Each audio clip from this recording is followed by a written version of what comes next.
This budget is Brian Cowen's legacy to Irish families. The true cost will hang like a millstone around the necks of our people for years to come.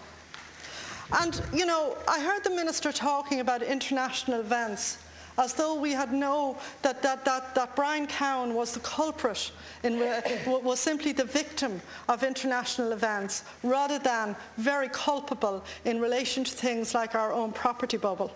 It was bad ministerial judgment, not international events, that created the costly decentralisation fiasco. It was bad ministerial judgment, not international events, that created the HSE fiasco. And now we're paying McKinsey's millions to undo that particular Micheál Martin monument to bad governance. It was bad ministerial judgment, not international events, that made Brian Cowen continue to inflate the property bubble with tax breaks when every single warning shouted stop. And it was bad ministerial judgment, not international events, that made the public finances so utterly dependent on an overheating house-building sector. I want to put one question to the Minister, and I hope it won't bewilder him. I am sure he and the Taoiseach would want to be remembered, not just for economic success, no matter how elusive that seems in present circumstances, but also for a progressive record in advancing social justice. So let him answer the following simple question. After 12 years in power, why is income inequality still so deep? And why is wealth inequality in assets actually worse than when you took office? This is a government which has invented more tax breaks in a decade for the rich than their accountants can keep up with. This is a government which has presided over a widening, not a narrowing, of inequalities of personal wealth. The top 1% now own more of the nation's wealth than they ever did. Property and land speculators have been the biggest beneficiaries of your terms in power, and you coax them on regardless of the consequences. And, you know, I noticed that you reduced the top rate of stamp duty from 9% to 6% in relation to property, to commercial property. In a falling commercial market, there's merit in that.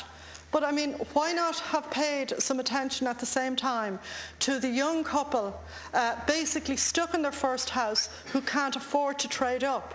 I mean, why always go after the commercial interests of the big property developers? And remember, one of the reasons we're not creating more businesses in this economy is that rents, because most major commercial property is owned by the same large group of developers who dominate the property, who've dominated Fianna Fáil's economic philosophy.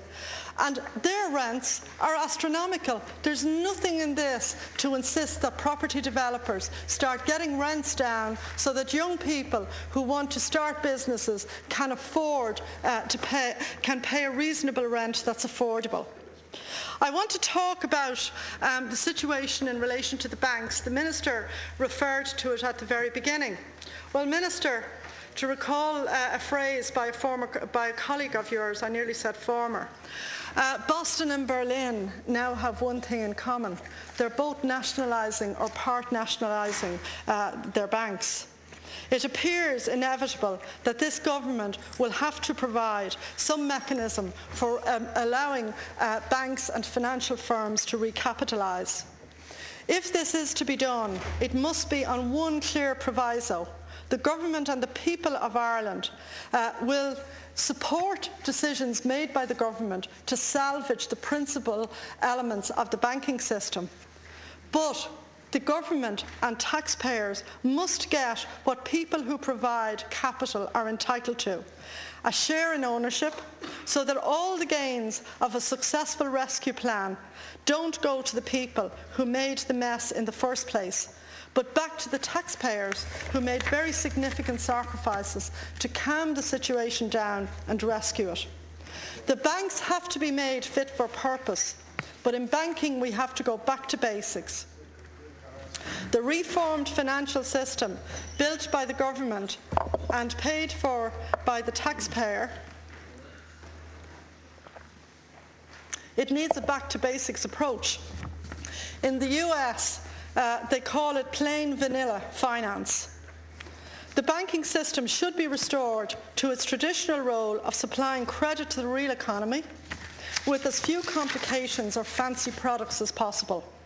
We need a system in which retail banks accept savings and make loans for regular businesses, large and small, and regular mortgages for families up and down the country, and where the complexity of financial products is strictly limited and subject to the kind of independent safety tests that we associate with new drugs or cars. This would be serious hard-touch regulation, and citizens will rightly insist on it as the price of any further rescue package. Despite the huge rise in the budget deficit and the many spending cuts and tax increases outlined by the Minister, its impact, the impact of this budget, will probably be overshadowed in the next 10 years by further tax increases to pay for bank bailouts. The Minister has said that the unnecessarily wide-ranging blank guarantee will not cost taxpayers anything.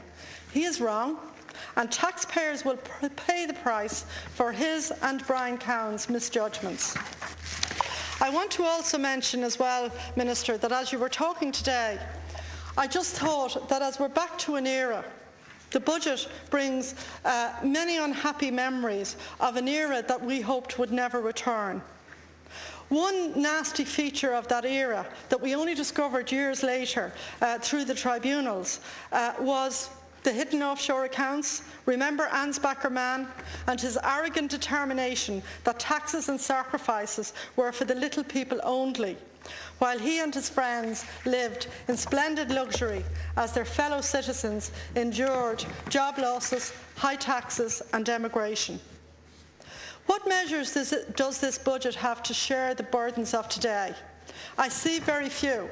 There is no doubt in the budget that the coping classes, the people on PAYE, earning between $40,000 and $80,000 will pay for the bulk of the measures in this budget.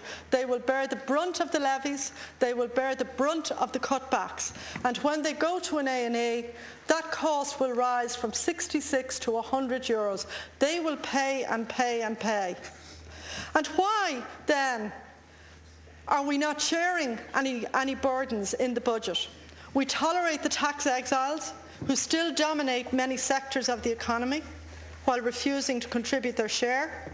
We still riddle the tax codes with exemptions and breaks for the super rich, including the very people whose banking practices have brought us to the sorry state we're in today.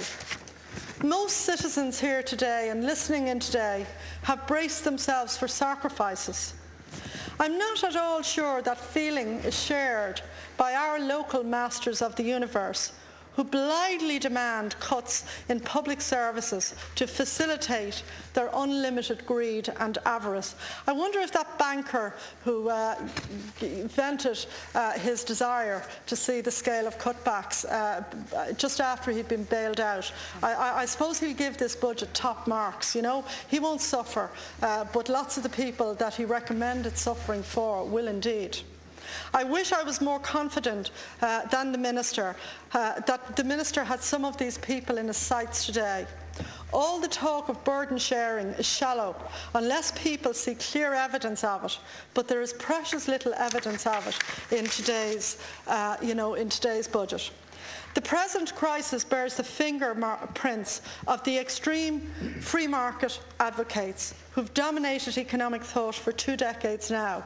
And in a way, that's what's missing in this budget, a recognition that those 2 decades of freebooting, unregulated markets are over, and that we're turning a page into a new period.